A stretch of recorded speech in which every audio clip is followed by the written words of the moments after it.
Syria में कई छोटे बड़े प्रतिरोधी गुट हैं, लेकिन इनमें सबसे बड़ा गुट हयात तहरीर अल शाम यानी एचटीएस का है।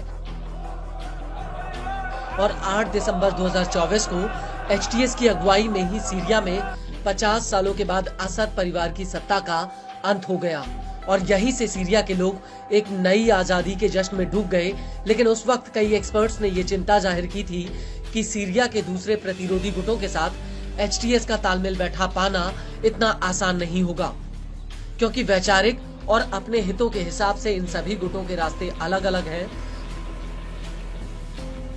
और अब ऐसा लग रहा है कि इसकी शुरुआत हो चुकी है, वो इसलिए क्योंकि सीरिया के प्रतिरोधी गुट ने एचटीएस को लेकर एक बहुत बड़ा बयान दिया है। प्रतिरोधी गुट का कहना है कि एचटीएस के साथ सीरिया में गर्दन पर तलवार की नोक का वहाबी कानून आ गया है। सीरिया में सत्ता परिवर्तन के दौरान एचटीएस ने कई अपराधों को अंजाम दिया।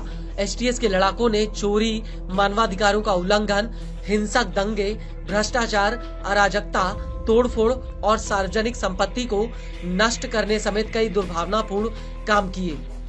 प्रतिरोधी समूह ने आगे कहा कि हमने उन हॉलीवुड फिल्मों को भी देखा है जो उन्होंने सिडनाया जेल में जनता की राय और लोकप्रियता बटोरने के लिए बनाई थी। ये फिल्म भोले भाले लोगों के दिमाग में हेरफेर करती है। इसके अलावा उन्हें झूठा झांसा देकर इजरायली मीडिया घरानों और फारस की खाड़ी के कुछ चैनलों ने उनके झूठे सूचना अभियान में मदद की, जो इजराइल के हिरासत कैंपों में फिलिस्तीनियों की दुर्दशा और गाजा में चल रहे विनाश के युद्ध को भूल गए थे।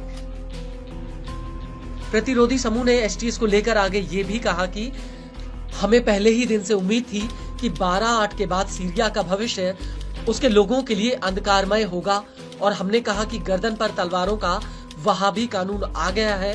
कुछ लोगों ने उस समय हमारी बात पर विश्वास किया, जबकि अन्य लोग इजरायली हमलों की धुनों पर काल्पनिक आजादी के जश्न में नाच रहे थे, जो कई रातों तक चलता रहा।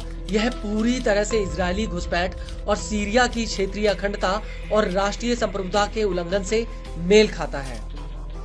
आपको बता दें कि एचटीएस को वार्निंग देते हुए प्रतिरोधी समूह का ये भी कहना है कि एचटीएस ने इजराइल के सीरिया पर हमलों को अनदेखा किया।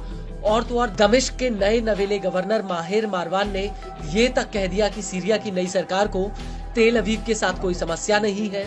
माहिर का ये बयान बिल्कुल तेल अवीव के आदेशों को प्राप्त करना और उन्हें सीरिया में लागू करने जैसा है। हकीकत में इजराइल की वहाबी परियोजना के जरिए एचटीएस ने सीरिया के निर्दोष बेटों को मौत के घाट उतारा है। एचटीएस एक आतंकवादी गिरोह है। उसके पास सीरिया में कोई भी धार्मिक या कानूनी अधिकार नहीं है।